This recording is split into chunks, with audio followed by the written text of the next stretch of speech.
Musyawarah Wilayah ke-6 BM PAN Provinsi Lampung berlangsung hangat dan penuh semangat Sabtu 21 Juni 2025. Dalam forum itu, Naupal Acaya resmi ditetapkan sebagai Ketua BM PAN Lampung.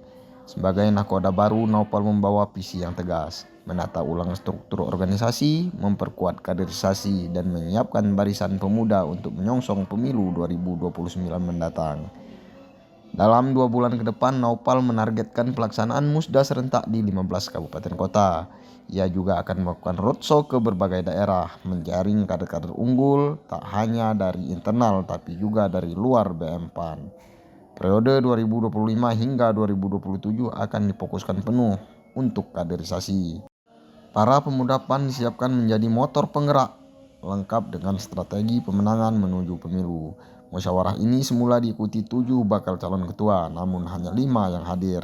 Setelah melalui proses musyawarah, forum akhirnya menetapkan Naupal Acaya sebagai ketua secara mufakat.